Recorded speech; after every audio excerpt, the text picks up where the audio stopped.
Hi everyone, and welcome to our first event. My name is Diana. I'm one of the board members of Latinas in Tech Canada, and today we're launching the Canadian chapter of Latinas in Tech. So I'm very excited to be here with you all. We're gonna have an amazing panel, but before going into the panel, just please put your questions if you have any questions in the meantime, but at the end, we're gonna have a full Q&A session. So yes, please just drop your questions in the Q&A box as we go. And I know you are really going to enjoy this session, this panel. And yeah, with that said, let's start it. We're gonna start by introducing ourselves, the Latinas in Tech Canada board members. So my name is Diana Archila. I'm from Bogota, Colombia, and I'm based out of Toronto, and I'm working as a senior solutions architect at Instacart. And with that said, I'll pass it to Estefania. Thank you, Diana. I am Estefania from Mexico City, but I currently work for a Montreal-based company named Massive Art. I'm the director of the Mexican office, and I'm very excited to share this experience with you. I'll pass it to Yael now.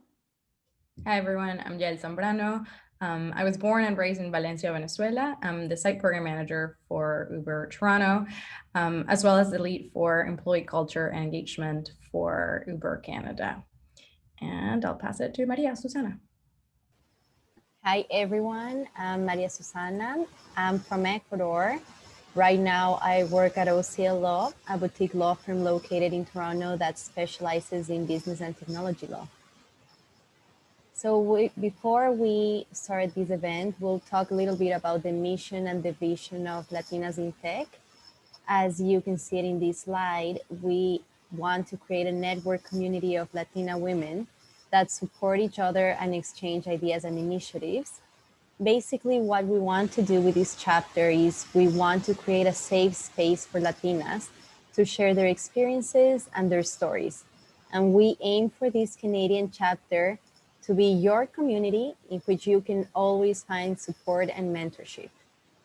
With that being said, for those of you who are new to Latinas in Tech, welcome, and we will now play a short video that summarizes the last years of our organization.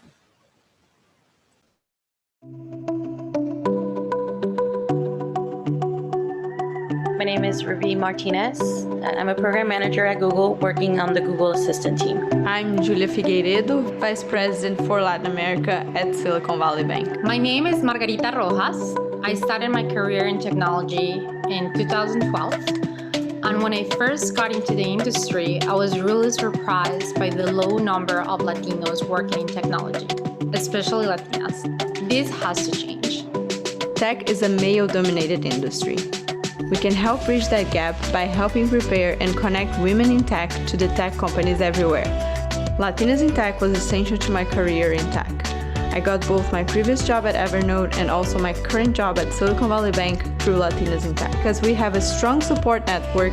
I'm first generation and majored in human development at UC Davis. Latinas in Tech creates a space where we can meet others and know that we too can be successful in this industry. We need more role models that can inspire us and also that we can aspire to be. We need to surface those stories. The future of tech is to create diverse workplaces. Latinas in Tech is a platform for this, and we empower each other to continue growing in our professional careers and having our voices heard. Today, I'm really thankful for organizations like Latinas in Tech that help us all come together and be inspired. I invite all the Latinas out there to share their stories. Porque como dice el dicho, sí se puede.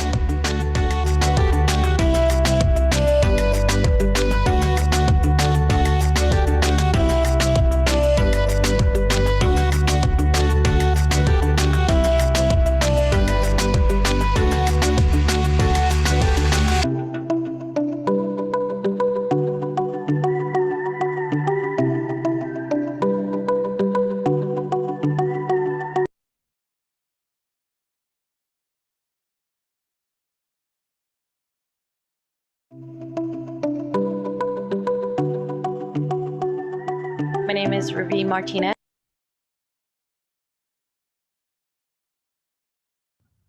All right. So now we'll get started and with our panel. Welcome again, everybody. I hope you are as excited as we are to get started, to kick this off. It's a big deal, a very first event for Canada. So I'll just walk you through how this will work. I'll introduce each of our amazing panelists, and then we'll dive into a few questions that I'll be asking them. We'll have a conversation, and at the end, we'll open it up for Q&A. So like Diana said, if you have any questions, start working on those, post them on the Q&A section, not the actual chat, so we can scan through them and then revisit them at the very end. So with that, our first panelist today is Ana Reinemer. She is a software developer manager for Amazon Vancouver, where her team owns the returns and exchanges experience for retail company Zappos. And she's also an active member of Women in Engineering at Amazon.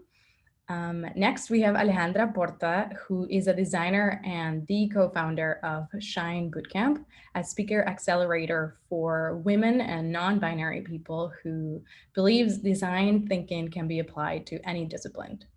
Alejandra was recently named one of 80 women and non-binary people to follow in tech by Betakit, and she was also nominated for the Women of Influence Award by RBC. Welcome.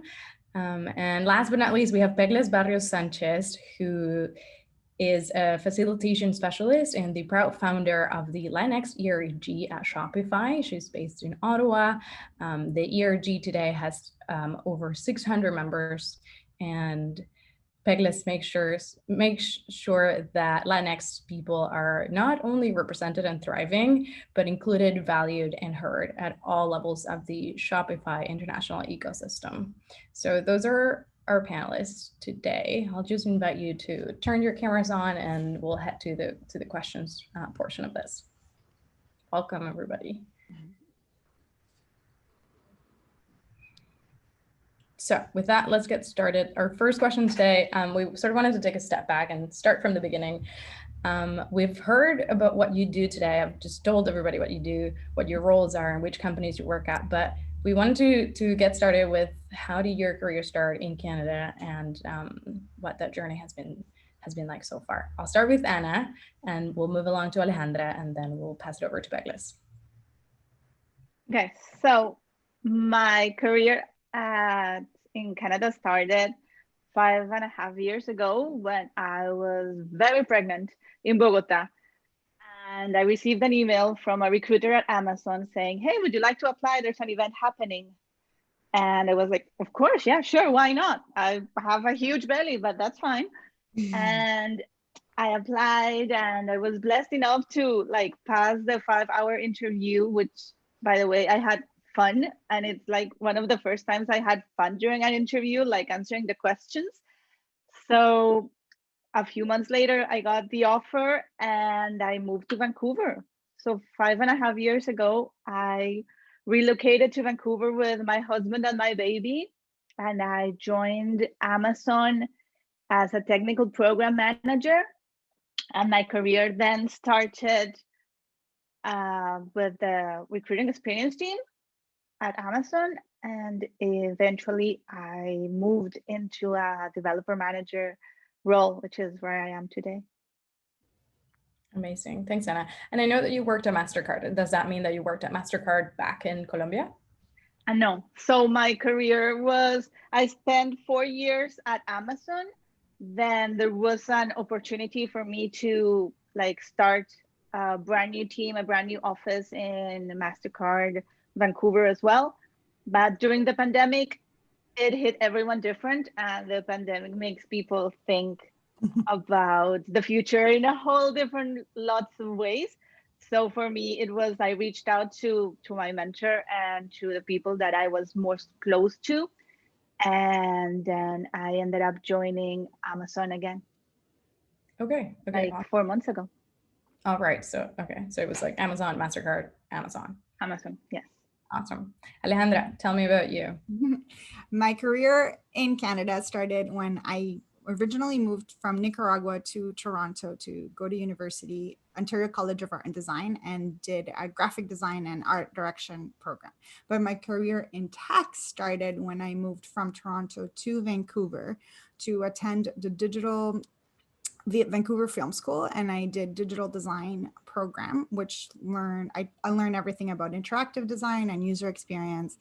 And it led me to my first job in tech at a company called Unbounce. I joined their marketing team as a designer, and I worked there for 3.5 years, and then moved to another tech company called Clio as a senior designer, also in their marketing team.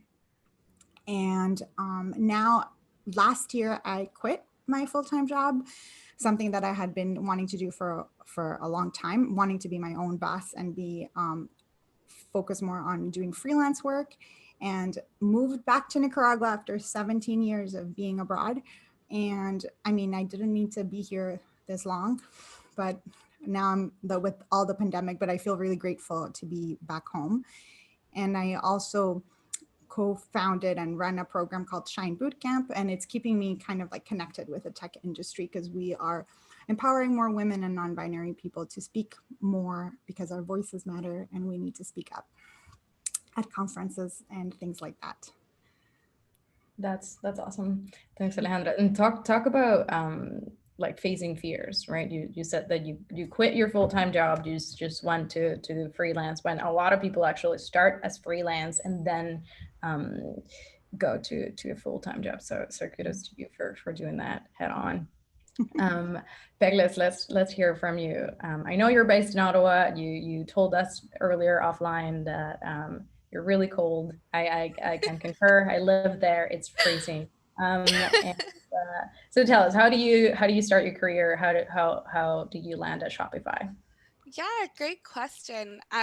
My story is a little different because I'm first generation. So my parents are both from Venezuela. I was born in the States, and then we moved to Canada when I was pretty young. So I went to school here and everything, but I never saw myself going into tech. I actually studied psychology. And towards the end of my psychology degree, I was like, oh my God, I do not want to be a therapist. I do not want to do 11 more years of psychology school. And so I just looked up on Indeed the word trainee to see what I could find. And sure enough, an IT recruiter position came up for the federal government. Um, Things went really quickly. Turns out it's just the kind of thing that they are hiring for in Ottawa all the time, and you don't need any experience. So that was my foot in the door. So I worked as an IT recruiter for the federal government here in Canada, hiring across Canada for provincial level and municipal as well. And they gave me really like a crash course in what tech looks like in Canada, how we hire people for tech in Canada. And from there, then I ended up moving to Shopify, where I currently work as a facilitator, which means for me that I train people. So I train all of our new hires, finally putting that psychology degree to good use. And I also help with our leadership and development training as well. That's really great. Question about your first job. You said with the government, do you have to speak French for Great question, because that comes up all the time.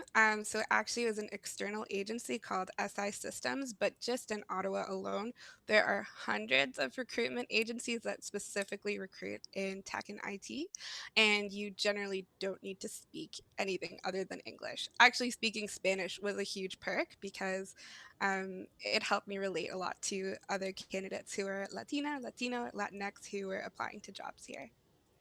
Yeah, I asked that question because I went to school in Ottawa and I did see those job postings that said like, oh, you have to speak French. And it's so funny because you go forward and you're like, for anybody who's in Ottawa and looking for jobs, and they ended up moving to Toronto because I was like, oh, I speak Spanish. And it just wasn't. I found that it wasn't as relevant for job postings as French was in Ottawa, at least. But it's interesting to hear that like you found something that fit your requirement, like your description as well. So thanks for giving us context about your career, getting started in Canada. Let's head over to talking about why, in your opinion, Canada is a good option for Latinx in tech today, and what you think the tech industry, what's happening with the tech industry in Canada specifically.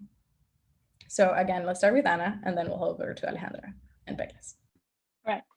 So Canada is a growing marketplace. So it's a tech hub at the moment, basically. And I think, like, if you look at Vancouver and Toronto, all of the tech companies are there. Like, it's a huge tech hub. Everyone has offices there and thousands of job openings in technology. So it's a great opportunity for anyone in our area of expertise. And part of the things that add to this is that the US is very close. So all the headquarters of the tech companies are really close. We're in the same time zone in most cases. And the visa restrictions are a bit less in Canada, or easier for you to get like a transfer for Canada, which was like, for me, what happened. I got a work permit for Canada when I came here first. Yeah, I would second that. Like, definitely, like, Toronto, Vancouver, and Montreal are really diverse and multicultural cities, and they want talent that it's diverse. And especially tech companies are making a big effort to hire a diverse team. Like, in the two companies that I worked for, like Unbounce, last month they won the award of #1 company to be diverse and inclusion award. And as well as Clio, like, they made an effort to hire more women in their engineering team, and they were able to, when they started this initiative, they had 13% of women in the engineering team, and in a year they were able to raise it to 27%. So there a lot, I find that the Canadian tech companies are making a lot of effort to hire a more diverse and inclusive team. So it's a great opportunity for us. I mean, definitely plus one to all of the above. And the fact that it's easier to immigrate to Canada than to the US is the reason that I'm here today. My parents were transitioning from a student visa, and staying within the US just wasn't possible. So coming to Canada was a much easier solution with still like a really good quality of life. Um, in particular, I think Ottawa is supposed to have a really great quality of life, but I'm not up to date on like what is the best city to live in, so we could battle that one out later. But I think definitely, yeah, quality of life is a really great thing here for anyone working here. Much better maternity leave policies is another really great one, because I see in the US it's like 3 weeks after you give a baby and you have to go back to work, but not here. And also, just I think the quality of representation that I see of Latinx folks in tech here is much better. I hear a lot of comments from friends that I work with who have worked in Silicon Valley or who have worked in Europe, and they would tell me that the only other Latinx people they'd see at work were like the people who are like the cleaning crew or working in the kitchen. And here, out of the 600 or so people in our employee resource group, I would say probably like 590 of them are working as like developers, facilitators like myself, trainers, support, like all these different roles. And so we see representation across the board at the company, which I think is really important. Would you say that that's a result of like how open Canada is in terms of like international students? And that's a question for all three of you. How like welcoming, and I mean, I came to Canada for school to Ottawa initially, and would you say that that is connected to that? Is like our international students, is that it like sort of like strategy of Canada? It's like so welcoming. I would think so. I think that that helps a lot, because I also came to Canada for school, and it was really easy for you to extend your work permit, and from there apply for your PR, and from there get your citizenship. And from the program that I did at Vancouver Film School, there were a lot of people that came from Mexico, like a lot of people from Latin America, and they were able to, from doing 1 year program, like get a work permit, then apply for their PR, and now they're in the process of applying for their citizenship. So I do think that it's because Canada has opened its doors for more people to come and work.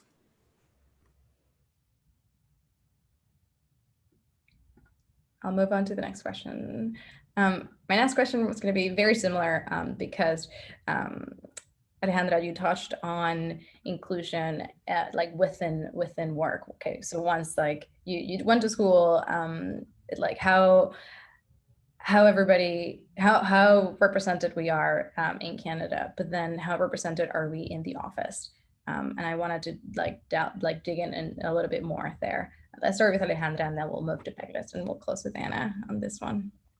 Sounds good. I think I agree with Peggy's that there is like a lot of Latinos that are working in as individual contributors, but in my 8 years of career in tech, I only had one boss that was from Latin America. He was Mexican. So I think there's a lot of room to grow for us to be in leadership positions and for us to be VPs, for us to be directors, for us to be CEOs, for us to be owners and founders. Because representation matters. And I think we're going to be in a lot of situations where sometimes the person in leadership might not be from Latin America, but that doesn't mean that we can't be that person. And it's up to us to like ask the hard questions. And even if we don't get given the space, like we need to kind of like demand it and volunteer and speak up, because our opinion and perspective matters. There is, I have some stats that represent like women in tech conferences. So for example, only 25% of women are speakers in tech conferences, and only 20% of women are representation in technical roles, and only 5% hold leadership position in the tech industry. And this is women in general, but we're not talking about women of color. So there's still like a lot of room to grow for us to hold those positions that are more leadership position, because diversity and inclusion, it's what creates innovation. So I think it's really important for us to be in those leadership positions, to inspire the younger generation that they can be in those leadership positions as well. I totally agree. And I think Latinas in Tech just shared a stat specifically about Latinas around that on National STEM Day, which was that only 2% of jobs in tech are held by Latinas. And that is very low. So, I mean, just everyone who's here today, even if you're just interested in starting your career in tech, that is breaking barriers and being a trailblazer within our community. So, good for you. I would say there's a little bit of this myth of Canada as kind of like a racial utopia, especially in comparison to our neighbors. But it's a myth. There is still so much work to be done here when we think of like our Indigenous communities, our Black communities, and Latinx folks aren't even really considered in the racial dialogue around here. So often that is like the challenge in work as a Latina here, is making our presence known and having people kind of like build awareness and build that education around the fact that yes, we do need to see more of us in leadership. We need to see more of us in tech. We need to see more representation just across the board. So I think that is definitely one of the challenges of being a Latina in tech here. But as Alejandra said, we are catering to a whole world when it comes to product, when it comes to building whatever we're building, and representation and diversity are only going to make for stronger products and stronger experiences for our users. So no matter how you put it, diversity is just totally the key to innovation. You guys talk very nice. Oh my gosh. So for us Latinas, basically, what I second all the things you said about the benefits of diversity, because everyone knows the benefits are, right? And Canada is quite diverse, the thing for us Latinas in tech is that we're addressing the intersectionality, because it's not women in tech, which is already a reduced like part of it. It's very small, and we are trying to make sure to how we get more women in tech. And I keep telling to all the girls I meet that engineering is the best, and technology and space and science and whatever. But at the same time, the percentage of those to be Latinas, it's way smaller. So we are here, and you have to be role models for anyone. Like if you see someone already doing what you want to do, you feel more encouraged or more like inspired, and you're like, yes, I can be there. And that's very nice, basically. And the other thing is that in companies, like diversity, all of the tech companies, or most, at least the ones that I've worked on, are aware of the benefits of diversity and the benefits of trying to hire people of different backgrounds, different genders, and they're actively trying to close the gap in the gender, at least. So I think that is a great first step. And all the teams that I've been in, well, my team at Amazon and my previous teams, you can see people from all over the world, and it's really good how you get different points of view, and you can solve problems because people think differently just because of their background and how they think. Even the language that you speak makes your thought process different, and it's amazing, like what you can achieve with diversity, as in everyone is the same and is raised the same, which is what would happen in Colombia, because the diversity there is not that much. Like my previous jobs in Colombia was everyone is from this one city, top two cities, and it was not the same. I love that, and I'm gonna speak for all three of you. I'm gonna be very daring that, but I that's what I fell in love with Canada. Coming into Canada, I was just like, wow, everybody really is from everywhere, and I really love that, and just clicked. And now being at Uber, it's even more like we'll work with people from everywhere. But you were talking about inspiring girls, and I love that. They say that it is our responsibility to invest in future generations and to inspire them, to tell them engineering is cool. Go build, go code. Let's like go build a game.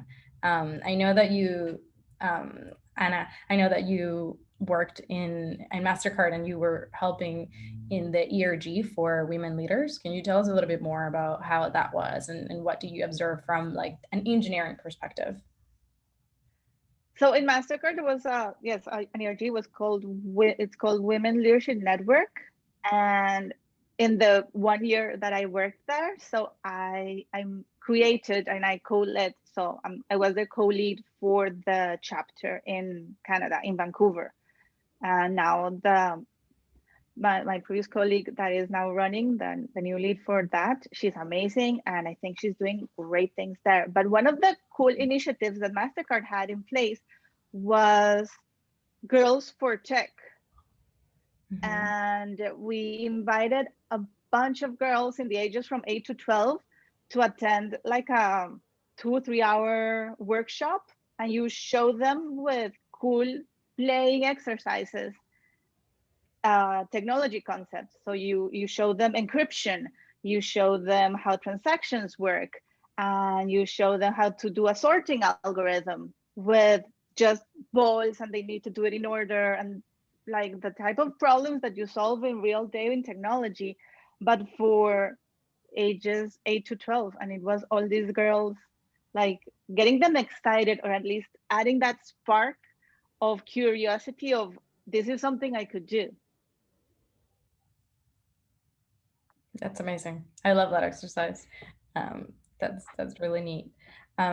My next question was going to be a little bit more like, let's say, practical for anybody who is maybe considering transitioning into tech and looking at tech. And honestly, so many people are talking about tech, and so many companies popping up that are now in tech.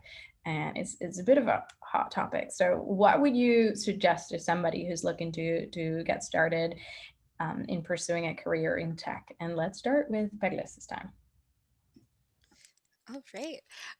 This is a question I loved so much having been a recruiter before, because I think that people place so many like mental barriers between themselves and a career in tech.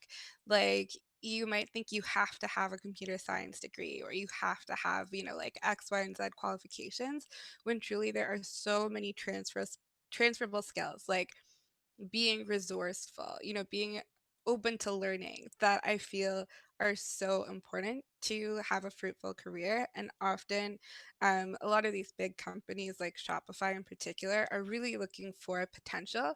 And sometimes you don't even need to know the particular coding language, like they'll teach you while you're there. So I think that's really a big thing. And then also to keep in mind that there are non-technical jobs within tech as well. So like I never code a day in my life unless I really want to. It's just not part of my job. So I'm one of those people who exists in a completely non-technical role within a very tech-focused company. And I know other people here as well, like Maria, Susana, for example, are in a similar space where they're doing something non-technical but working in tech. So I'd say keep your eyes open for that if you have those skills. Um, there's always places hiring for that regardless of the industry.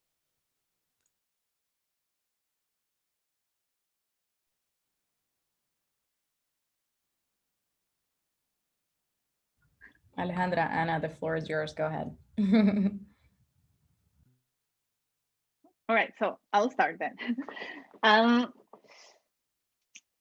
Tips to apply. Yes, so what Pegla said is absolutely right. You don't need to have a full degree in computer science. If you do, well, it's good because you invested and you know that your thought process works in like a structured way.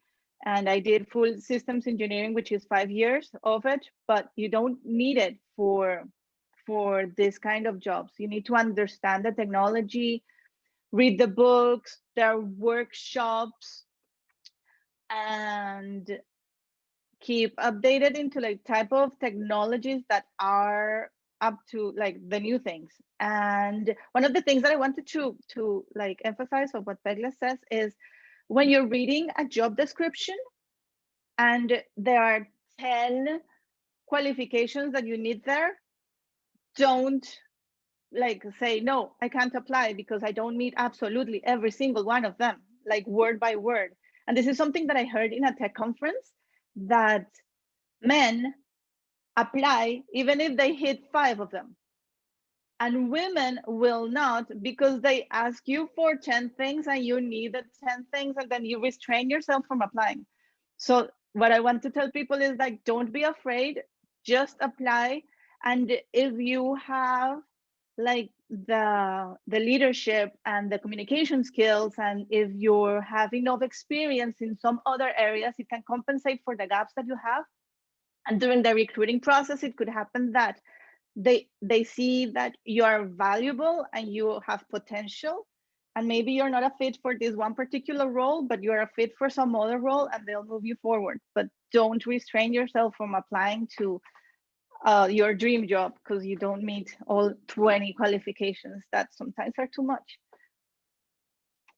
What else? And keep reading on like Glassdoor and for example, for their tech interviews, for the coding ones, there are books for it, like the Cracking the Coding interview, that gives you a lot of ideas of what to prepare for a tech interview. And that's another thing that is worth looking into. And it's there, it's free. Everyone knows all of these details that you can just make it to an interview process with this kind of information. I love what you said about the don't be afraid of applying. I also read that stat about women not needing to have check all the boxes before applying versus men. And I think that that's like, yeah, I've been myself of like, oh, I'm not going to apply because I don't have everything, or I'm too scared to apply for a director role. So I think it's really, it's a great advice. I would add to, on top of what Anna and Peklas have said, to like attend as many meetups, webinars, conferences. You can even pitch yourself to do a webinar, to do a meetup. And I also believe that to be a leader, you don't need to be at the top. Like especially in nowadays with our own social media platforms, like even if you have an Instagram account or a Twitter account and you only have 5 followers, those are 5 people that you're influencing. So we need to like set our pillars high. And if there is something that you're passionate about that is somewhat related to tech and you feel that you have something to share, a new perspective, like go for it, because the more exposure you have, the more you put yourself out there, the more people will find you, and more chances are that you're going to build a network and people will remember you. And when you are applying for that job that you really want, there are higher chances of people hiring you. So yeah. I cannot agree more, and I really like what you said. I think I'm gonna say that from now on. To be a leader, you don't have to be at the top. You could be already leading without even realizing. So I really like that. My next question, what I was going to add to that actually was network. Yes, network all the time. You talked about conferences, and I really believe into going into LinkedIn, finding the kind of profile that you want and that you kind of see yourself, and ask that person for coffee. I think it's something that I've done, and people are really open to conversation. So I think there's a lot of power on that. On that note, I wanted to talk about mentors now. And if you can tell me about the importance of mentors in your career, if you've had any, if you currently have one, what has that? And if you don't, that's okay too. Are you a mentor? Let's start with Anna this time. Okay, so I do have a mentor, but it's not an official mentorship. So there are many types of mentorship. You can reach out to get a mentor for a specific area that you want to improve in and grow, and you have a goal, and you reach out to an expert on technical skills or a specific technology or social skills or writing or communication or something. And that's one type of mentorship, and you time box it and you have a goal. And the other one is like people that you encounter in your career that are influential and somehow make you believe in yourself because they believe in you. And this is the kind of like mentor that I have. And it was like the first manager that I had when I came into Amazon.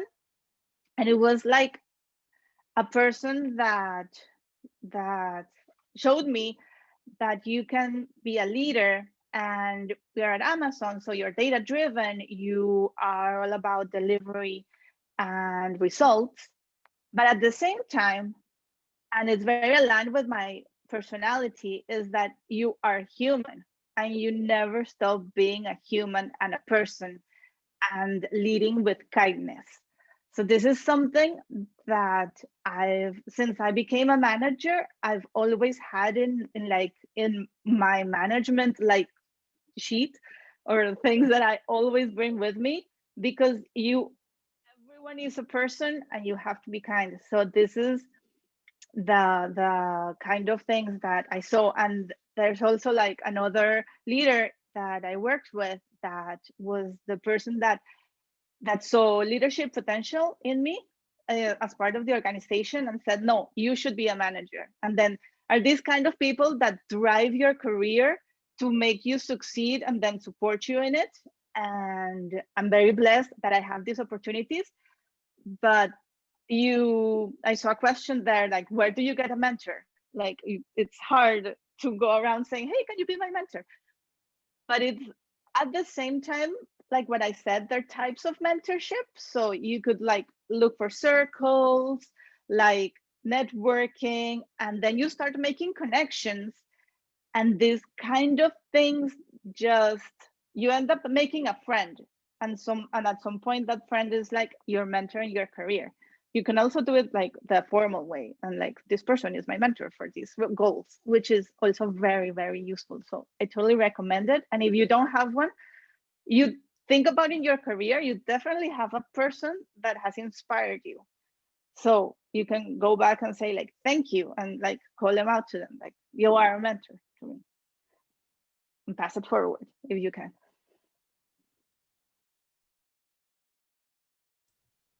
I can take it next.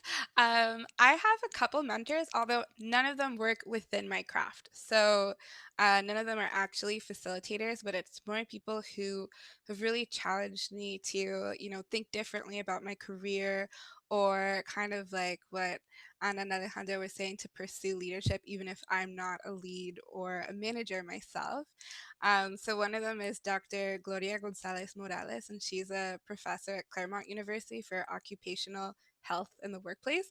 So like kind of ish related to what I do, but she's always been someone who's been there for me whenever I'm like having a career crisis or I'm not sure what the next step in my journey is, and really ask me just such great questions to reflect on what makes me feel like alive at work, what makes me really excited, and what do I actually care about, which is a harder question than you'd think. And so I wouldn't say she's like doing the work for me to tell me what the next step is, but more kind of guides me towards that. And that's been incredible. And also Maya Shukir, who's the leader of our employee resource group program at Shopify, another person who's always challenged me to like think of myself as a leader, to take bigger risks, and to, put myself out there wherever it is. And so I'm so grateful for that guidance, because I've had so many doubts, even, just within the Latina community, of being like, am I Latina enough? Like, I'm first generation. Should I even be here? So, really challenging me to face my imposter syndrome and think twice about it. So, I would say, yeah, that mentorship has been invaluable. Although I would still love to find one within my craft. If anyone here is a facilitator, reach out. I agree with both of you. Like I've had different types of mentors throughout my career. Most of the time they were people that were in higher roles, like in leadership roles, and they were my bosses. But I don't necessarily have one specific person that has guided me through. I wish I had, and I wish I had I had picked a mentor like at a really young age. But for me, like I would consider my mentors to be also, I'm a big mental health advocate, and I believe in healing traumas and going to therapy and hiring coaches. And I would consider them also to be my mentors, because in transitions of career transitions, when I wanted to leave my first tech job and move to the next, I hire a coach. And right now I'm working with a life coach too. So I feel like they are really good at like guiding you, like checking your insecurities, your doubts. Sometimes there's a lot of, you create stories in your head and you don't realize that it's not reality. And Brenda mentioned about, and Peglet's also mentioned about imposter syndrome. And recently in one of the at Shine Bootcamp, we did a conference, and one of the women who gave a conference talked about imposter syndrome. And for those of you who don't know what imposter syndrome is when you get, for example, nominated for an award, and you the first thought is like, why did I don't deserve this? This is a mistake. Like, why me? But it's even more common in women of color, because apparently, like, if you don't see yourself represented in positions of power, there are higher chances of you having imposter syndrome. And that to me hit home, because I was like, oh, it just connected. I was like, it all makes so much sense. Like, there's a lot of insecurities that I've had that sometime, without realizing, I was building my own walls, because I was having doubt about certain things, because I'm like, oh, I'm not enough of a leader, or I'm not enough of a boss, or I'm not enough of a manager. Or even in my company, like there are three of us, three co-founders, and I'm the only Latina. The other two are Canadian. And sometimes I even feel that I don't feel that I'm a co-founder. Like I've been so used to in my career to not being the leader, that sometimes you start doing behaviors that are like, that you're so used to not being like the boss, that you let other people treat you as their boss, when we're all equal. So I think the first step is to acknowledge it and work on it, and work on tearing those boundaries down. And because at the end, like, we can be leaders and we can be equal, but it has to come from us to really like believe in ourselves that we can do it. Yeah. I really love all these answers, and I think they all complemented really well to each other. And Peglis, you said something that really stood out. First of all, Anna, you said we're all human, and that's sort of like one of what one of your mentors told you. And I think that's such a reminder. Like it's so simple. It's kind of like in public speaking. The number one reminder is breathe. You would think it's so easy, breathe, but you forget all the time, breathe. And then another thing is when you're working with people so senior, CEOs, founders, we're all human. We all have so much in common, and really that's the bottom line. But the other thing that I really like, Peglis, you mentioned was you said when I'm having a career crisis, which means it's an ongoing thing. And I completely agree. You never have your career figured out. You never are like, okay, done, and I'm done, and I'm not working anymore on like progressing. It's an ongoing thing. So I think we should all continue to work on, I don't know, lowering the volume of that imposter syndrome and that little voice of like it's in our heads, and just working on it. And Alejandra, you said acknowledge it, and I think that's a huge part of it. So I love that we've touched on imposter syndrome. It's somebody commented in the chat, imposter syndrome is real, and I think we could not agree with you anymore. So to close with the questions that we prepared for you today, we wanted to ask, what does it mean to be Latina, Latinx to you? I'm going to start with Alejandra this time, and then we'll move to Anna and close with Peglis, if that's all right. Sure. To me, I'm super proud to being a Latina, and I'm extremely proud to be from Nicaragua. And I think to me what it means is that, yes, like we can set our pillar high and we can be whatever we say that we're going to be. So we can be leaders, we can be VPs, we can be directors, we can be CEOs, we can be founders, we can be owners. And I think, but again, I'm going to touch on what I just said earlier. The most important part is that we believe in ourselves that we can be that. And because we're all unique, we all have our own journey, we all have our own feelings, and we are enough the way we are. And our voice and our feelings and our opinions matter, and our perspective matter, and it's needed because we're here to check on people's assumptions. So we need to be in these conversations we need to have a seat on the table to be able to create better product, better experience, better workplaces.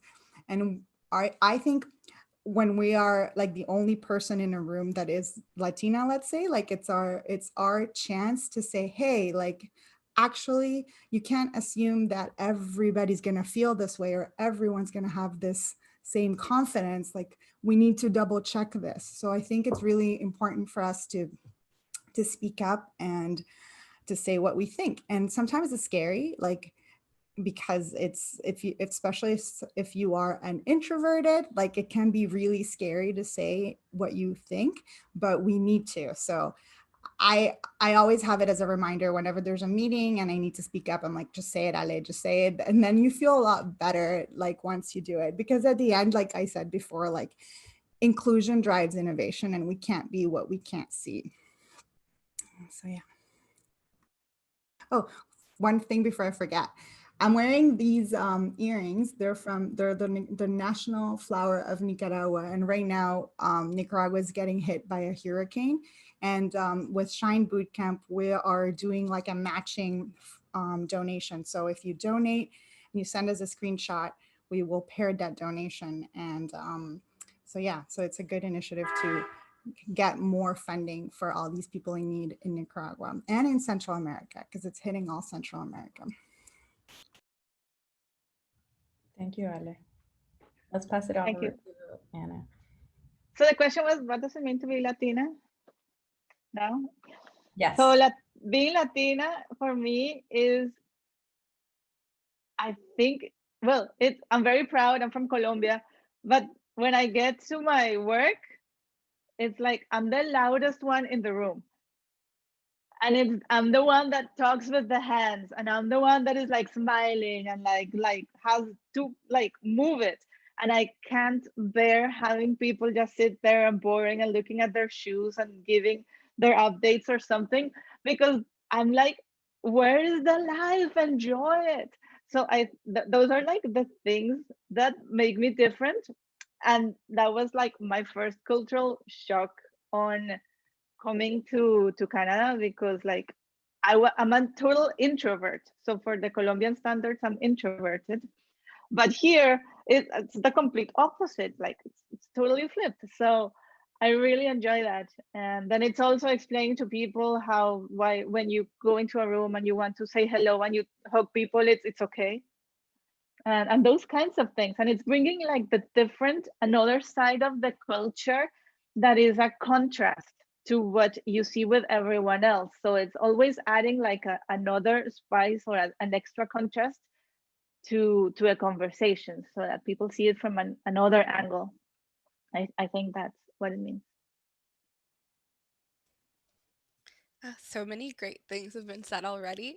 To me, being a Latina means embracing my heritage, being part of a beautiful culture, being part of like a community. Because I know wherever I go and there's other Latinas, it's like you click, like you have something in common. You have this shared understanding of your experience, and probably, I don't know, things like strict parents or music or, so many other things that you've lived through that only another Latina would really understand.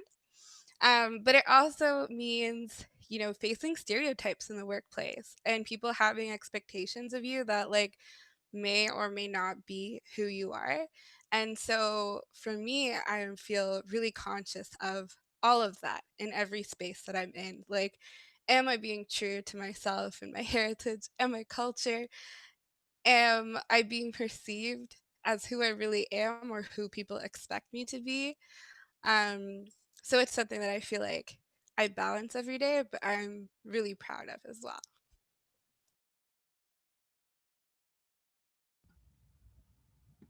All right, thank you so much for answering these. I'm going to invite the rest of the board members to turn on their camera and let's hop on the Q&A. I know that we have like 6 minutes left, so I'm gonna pick a few questions from here, and then feel free to just raise your hand or unmute yourself and give it an answer. We already answered, how do you find a mentor? Let's answer this one that says, what would you say is one crucial skill, personality trait, or experience essential to success here in Canada that Latinas have? That question comes from Francisca.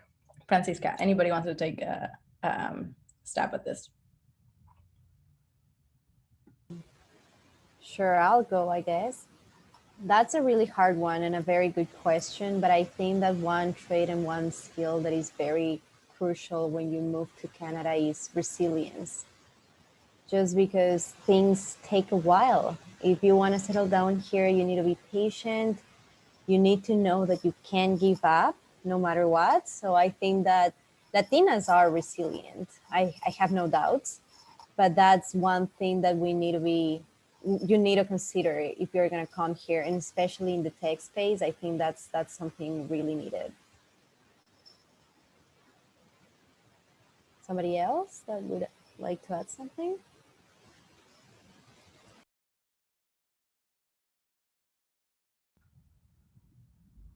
I really like that answer, Maria Susana. Resilience, I think that's very applicable to like tech, non-tech. That's very real to succeeding outside of like your home, right? Your home country. There will be change. I really like this question. It talks about, I think I lost it, about working from home and remote working. I lost it. Okay, let's go with this one from Stephanie instead. I found it. How do you find the remote working? Do you think it has an impact on collaboration and progress of your initiatives? Is that, I don't know if that's a question for Latinas in tech or that's like a question for panelists. I'm gonna interpret it and ask actually Anna as a manager. I want to know. I see you, Viviana. You posted in general. Anna, as a manager, how have you found remote working, and how have you navigated that? So it does impact. There is an impact. The impromptu conversations that happen when you're co-located and you solve a problem together it's much easier. But since I onboarded from home, I joined in June. So all the time I've been back this here at Amazon, it's been from home. So you get used to it, and you like, it is what it is, though it's bad, but you find other ways to collaborate, and you do additional checkpoints, and then you find more channels with Slack or things to like constantly be in communication, and you have to increase the communication on everything. But to be honest, I do think that there's been an impact on the collaboration part, because problem solving is easier when everyone is in front of a board and you're just like drawing the solution and finding and brainstorming on the same place. So now you need to change it to have tools for it. So you have to share a board and share a screen and do creative things like it. But everything, there's a workaround for everything, as long as you don't lose the contact. And always in your meetings, turn on your camera. And that really adds like the extra bit to close that gap.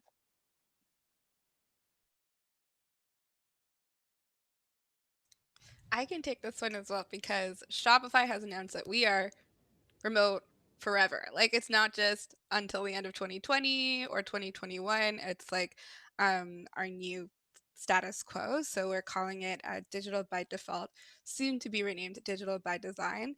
And so what that really means for us is everything that we're creating is created to be a remote experience. And I've actually found it's really evened out the playing field for people who are not co-located. So like my team, for example, where before you might be the only person joining in video to a boardroom full of people who are all together in person.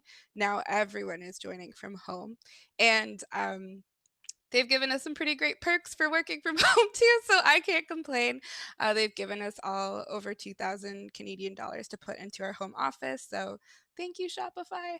And have continued to roll out, all these different things to help people connect, be more comfortable working from home, and make sure that people have access to like really good Wi-Fi and home working spaces too.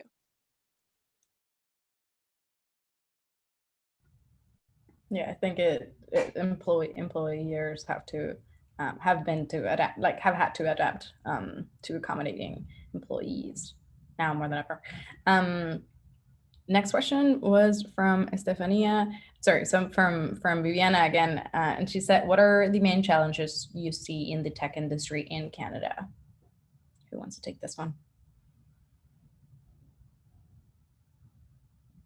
I can take that one. Well, I think tech industry in general, and it's a challenge, but it's also very interesting because we are trying to solve very, very complex problems, right? So everything is changing so fast, so you don't have a lot of time for planning. And the role, or I don't know if that's the same experience or on your end, but usually you don't have like a very specific role. So you really need to be flexible. You need to be open to change every 3 months, 6 months. So I think in general, the main challenge for the tech companies is that, like, how you can be innovator, how you can fix problems, how you can move faster, and how you can deliver like high quality products. So yeah, I would say that's one of the main challenges.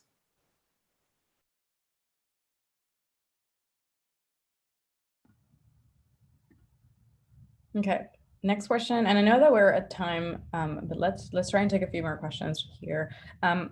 What are the most common mistakes you see people make when applying to jobs in Canada in personal traits, experience, work permits, etc.? Any thoughts here? Most common mistakes you see people make when applying to jobs. I think not applying. What does everybody think? I don't know. Having been a recruiter, I would say not expanding on job experience. So people just putting like the name of the place they worked and the title that they had. And here there's very much an expectation, especially if you're interested in high level or like federal government work, that everything from the job description should show up in your resume. So like literally, I usually tell people to like go through the job description, pick out every single requirement and find places in your resume where you've done that and put it like word for word what they've asked for. Because what you want to make it is like super clear to the recruiter that you are the right person for the job. So I would say I see a lot of people who will like reference a job with no description. And if it's from a country they haven't heard of before, a company they haven't heard of before, just dropping the name is not enough. Definitely give detail. Yeah, I think that's super important. Context and context. And then with that, also metrics, like say what you have accomplished and focus on numbers. I think that really stands out for managers. I see. Next question. Let's keep moving. What would you say is one crucial? Did we talk about that one already from Francisca? What? Yeah, we covered. Do you know if now with the COVID situation, are companies still looking for people, even if it means relocation? I heard some cases where positions and relocations were paused indefinitely. Do you know if this has changed or if this was just a particular situation? Question from Alina. Anybody wants to take that? Very specific question. I feel like I'm dominating the chat here, so please someone else answer. But I can say from Shopify, at least, because I don't know about the rest of the world, we are actually taking more and more people who don't live in Canada to work for Shopify, and relocations are totally welcome because it's completely digital. So of course that completely depends on the company you're applying to, and you might want to ask the recruiters to get a better sense of that if you're applying. But actually I would say working digitally and for tech, especially where you pretty much can work anywhere for most roles, has actually opened a lot of doors for relocation. Yeah, especially large companies, like large household names. So they will cover relocation. And I can speak for Uber. I know relocation has sort of like been paused until further notice, but they will onboard you and you'll be working with those teams. And I don't know if you want to add about what's happening at Amazon. So I don't know if it's paused officially or not, but I guess onboarding is remote, and until like you can travel back to the place where you're supposed to be relocated, then you will be relocated. I don't think there's an issue. Their hiring has not paused or stopped.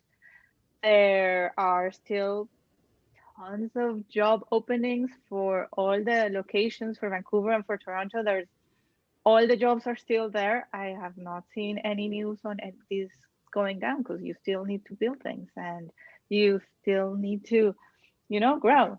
So apply. Don't be afraid. Just take the jump. Yeah, I think in tech. And sorry. And the other thing I wanted to make sure that I let everyone know on the previous question that it just came to my mind. Keep your LinkedIn profile updated, because recruiters are constantly sourcing and looking around for potential candidates, and you never know, you might be there. I was there in one of those searches, so that really keep it in mind. Totally. Ale, I think you had a point. What I was gonna say is, like, I think in tech, it hasn't been affected as hard with COVID. Like, I think to the contrary, there's been a lot more jobs available. Like, a lot of companies are still hiring, and there's still work available. So out of all the companies, like out of all the industries, I think tech wasn't hit that hard with COVID. Mariela Gonzalez is a tech sourcer on a recruiting team. She's had a hard time finding Latinx talent pools in tech via LinkedIn. She's wondering if we have any recommendations or groups or orgs where she should be searching for key terms to add into her search. She's a Latina in tech herself. She's from the Bay Area, and she's recruiting in Canada.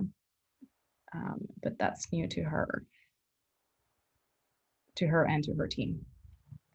It's a challenge. It's not easy. Any suggestions in terms of groups, orgs, or even keywords for hiring? I put on my Instagram and my Twitter. I don't know if I have it on my LinkedIn, but I have Latina in tech, and I think that can help recruiters know if you are a Latina in tech. And I mean, now that we have Latinas in Tech Canada, it's a great place to find more people. I typed some suggestions from Mariela into the chat as well. But from my experience sourcing, I would say try searching Latinx, Latino, Latin America, Latina groups at universities and colleges here, because almost every single one will have some sort of group, although fraternities and sororities aren't as common here as they are in the States, so you wouldn't find it in that way. Almost every single one of them is called Hola. If you search for like Hola in that university, it'll probably be the right group. Also So look accurate. at yeah, and every time the acronym like means something different. At my university, it was Hands of Latin America, which made no sense, but Hola. So you can also try looking for Latinx employee resource groups. Often their members will have some kind of public thing, and advertising jobs through embassies, taqueria, and of course, Latinas in tech, like Alejandra mentioned. I swear, Pegless is like Google. She has all the resources. So connect with her and just, ask her all the questions. But yeah, that's a really good plug about Latinas in Tech, of course. Head to your website and again, I think it was, Mariela, I don't know if which company you work at, but I know that we have a newsletter that goes out with like job postings specifically to help like spread visibility for our Latinas in tech, not just in Canada, but all across cities and countries with our chapters. Okay, next question from Andrea Rueda, and it's a question for Anna. Can you please expand on the importance of having a mentor when making the decision to move back to Amazon? How can you best take advantage of mentorship? I think we sort of covered that on the mentor question, but sure. So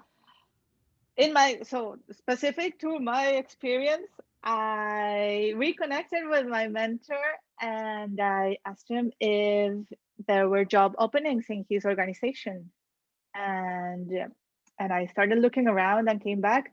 But the importance there is that you, like a tip or advice is, keep your networking, like always be in contact with people and invest in being like in contact with the people that you worked with or have influenced you.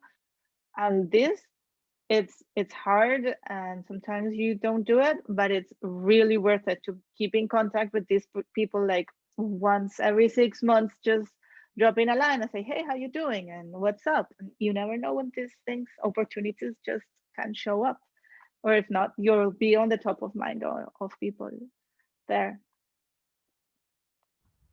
That's such a good tip. Also, if you're at a company and you left and you're looking to come back, either Amazon or whichever company, if that's your scenario, I would say go back to people that you worked with and ask for recommendations on LinkedIn. Some people might not look at them, but they're at the bottom, they're useful. I ask recommendations to every company I work with, and especially when I wrap up a project, I'm like, listen, can you give me like a kudos on that on my LinkedIn, or on like your perf circle within the company and whatnot. So quick tip there. Next question is, can you share your LinkedIn, Twitter, or any social network? Yes, we can and we will. If all panelists and board members can start dropping them in the chat, that'll be awesome. Next question is, have you encountered any misogynistic behavior in the tech culture in Canada? Have you had any challenges by being a woman? By Viviana. Does anybody want to take this question here? It's kind of a heavy question, so we will answer one more after that. It is a heavy question. I was sent home once because I was wearing jeans and not casual Friday. I worked at a company. I don't know if it's misogynistic, but they definitely didn't send home the men. They only sent home. They were like, "Oh, can you change your pants?" Yeah, I won't say company name, but we essentially all throughout the summer had like jeans, like Friday jeans, and it was the fall, I guess, and I wore jeans one Friday that was not summer, and they just essentially chart pulled me, and they were like, "Oh, you have to wear like dress pants or something else." I felt like I was confused. That's one example. Anybody else wants to go next? Well, I had an right example. now, Sorry. oh, sorry. Go ahead. No, right now I'm the only woman in a engineering team. So I think it's not a challenge itself, but I would say it's part of what Alice said. Like we have to be confident about ourselves, and we have to feel equal to others. And sometimes that's tricky because then it's the imposter syndrome, and you start looking around and you feel different because you are not the same, but that's not bad again. So I would say it's more about just understanding how other people think and work. And I think it's also let them know that you can also add value. And I think it starts by yourself. Like, again, being confident, understand that we are the same. We are smart. We are here for a reason, and you got the position because they saw your value and because they saw that you can do the job. So yeah, I don't think it is a challenge. And actually, I think to me it's interesting because sometimes I think it is an advantage because I'm unique in my team. So yeah, that sometimes is good, I think.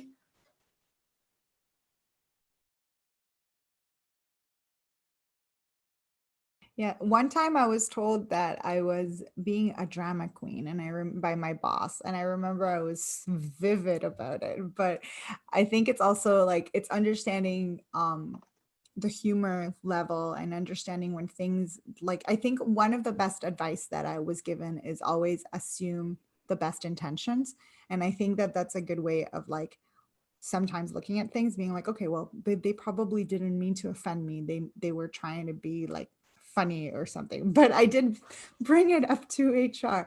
It is something that sometimes is scary to bring things up to human resources because you don't want to create more chaos. So I again, like, in that sense, I think sometimes having, that's why, like, I talk about the coaches or the therapist, is good to have, like, somewhere support outside of the organization to double check on these moments, because sometimes it is scary to go into your own company human resource because you're like, oh, I wonder if they're going to start saying that I'm being too difficult, or, but again, like, each company is different and each company has a different team.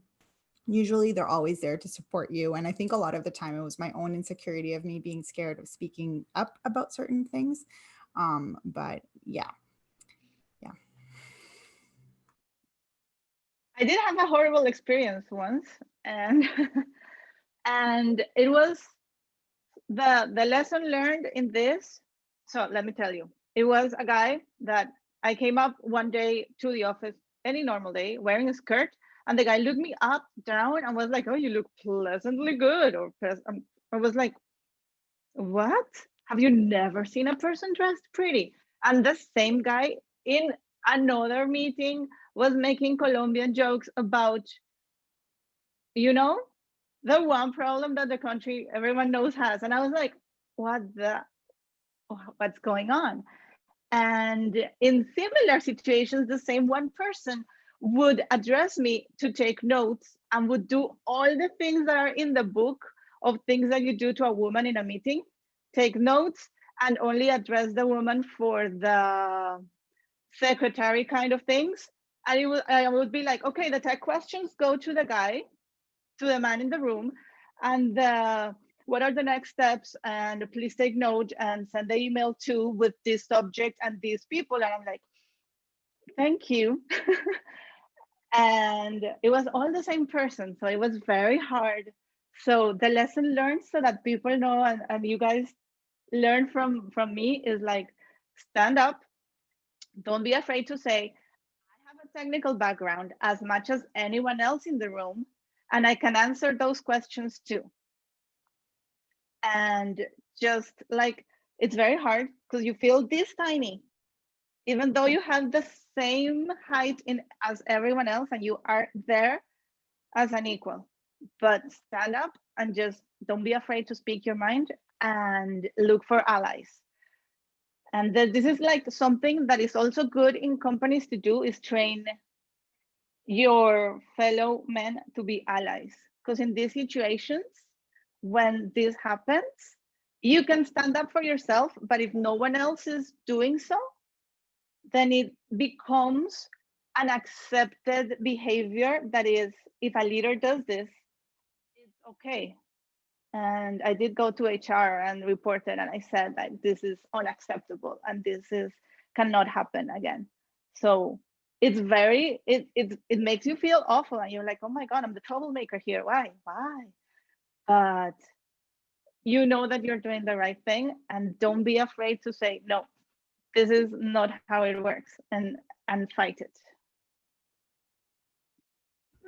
Yeah, and I think you covered it really well. Stand tall and speak up, for you and for everybody behind you and in front of you as well. Next question is, I've seen some companies here in Canada that say non-white Latin America in their in their post jobs.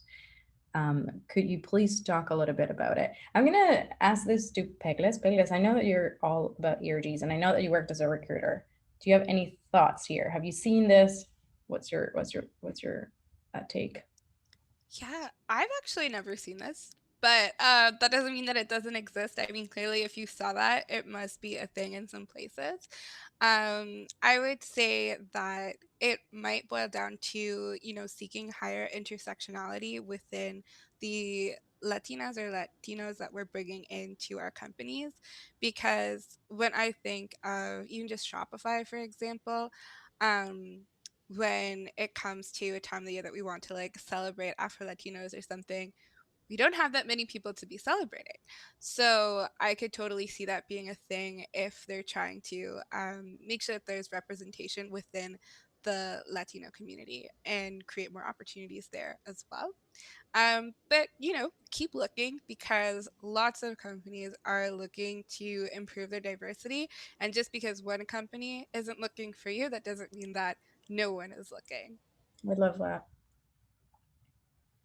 I'm gonna ask this as the last question because I know that we're way over. And then the rest of the questions we'll ask our panelists to share their thoughts over email on a note, and we'll put it together with a thank you note and with our follow-up email, and we'll also we'll be sharing the recording as well. So last question here, how do you deal with being assertive? And we touched on imposter syndrome, so I would love our panelists' thoughts here. Let's head to Alejandra. Ale, I haven't heard from you, so let's hear it. Yes, of course. I think it's hard to being assertive, especially if you are someone who has had a hard time setting boundaries, putting limits, saying what you need and what you want, but it's possible. Like from my own journey, like I used to be a people pleaser. Like I would always be nice to everyone. And sometimes I would end up doing things that I didn't want to do. So I work really hard on setting my own boundaries. And in tandem to that, when you set your boundaries, you become more assertive. And at the end, confidence comes through exposure. So the more you overcome your fears, the more you put yourself as a challenge of, I'll speak at this conference, or I'll speak up at this meeting, or I'll lead this event, the more comfortable it will. I mean, the fear and the nerves will never go away, but the more it will be less intimidating to do it. And then when you realize you are an assertive person. So, but I think the first step is to acknowledge that that's something that you want to work on, and come up with your team, whoever that team might be, like someone, a mentor that you admire, a person that you think is assertive to give you tips. Going to therapy, a lot of it's healing traumas, healing insecurities, and have your support team to be there to kind of like cheer you on. Something that helps for me too is writing my negative self-talk and transforming it into a more compassionate language. And I actually do this as a morning practice. And this is something that works for me. It doesn't mean that it's going to work for everybody. Or paying attention how you speak to yourself in the mirror, and try to be mindful of that language, because sometimes we can be really mean to ourselves, like especially if on body image, and all of that is connected. So the more we are aware of how we speak to ourselves, what we say to ourselves whenever we make a mistake, whenever we feel that we're late, or whenever, like another tip is to stop saying sorry, being like, thank you for your patience, thank you for waiting for me. Little things like that create a huge difference on becoming more assertive. So anytime I have the opportunity to pump myself up, I do it now. Like, I go in front of the mirror and I'm like, Ale, you're awesome, you can do this, you're a leader, you know your thing, and that helps a lot, because you start believing it and you start feeling it, and when you realize that you are the confident person that you want it to become.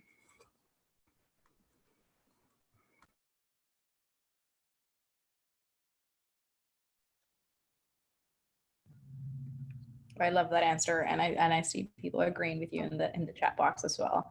That is very real. Anything that our panelists want to add? Anna, Pegles, do you want to add anything to that question as well about how to be assertive? I feel like I've been there. I worry sometimes that because I think I am a pretty assertive person, and I'm also pretty stubborn. It's probably my biggest weakness. I worry that people are going to perceive me as the spicy Latina, or think of me as aggressive or something, because we know it can sound different when we have gender norms in mind. So one thing I actually did was I straight up had the conversation with my lead. I was just like, hey, Brandon, how do you perceive these challenges that I bring to our meetings? Do you feel that I'm being appropriately assertive or aggressive? Just tell me honestly, because I would love to get this feedback. And it was actually really positive. It's just I know that when you believe something, you're going to speak your mind, but I really appreciate that. And I think that you still speak with a lot of empathy, and assertiveness is something that we value. So we talk a lot at Shopify about strong opinions weakly held, and so it's something that as a company we value. And I think that also helps kind of to set the stage too, because it's not like I'm the only person here with a strong opinion, but that anyone is invited to share in that way, as long as you're also open to listening to other people and changing your mind. So, I mean, it's a daily struggle, but put yourself out there. Thank you so much. Let's close with that. This has been really incredible. Thank you to everybody who added to the conversation, to the questions, to your panelists for the answers. And I'll pass it over to Stefania, who's gonna share the website with you. And like I said, sorry that we're way over. This conversation was quite engaging. So Stefania, if you wanna share your screen and show everybody the our website and show them where they can register. Sure. Yeah, I just wanted to say that this was great. And yeah, just to wrap it up, we invite you to register in the link that I just sent on the chat, and keep up with the information. And we'll send you after this event an email just to follow up and to have you all join our beautiful Latina community. And hopefully we can create this powerful group of meaningful connections. So thank you to our amazing speakers, Pegles, Sale, and Anna, for sharing your story and advice. And special thanks to all of the community that attended our first event of the Canadian chapter. Thank you all. Thank you. Many thanks. Thanks, Bye. everyone. Bye.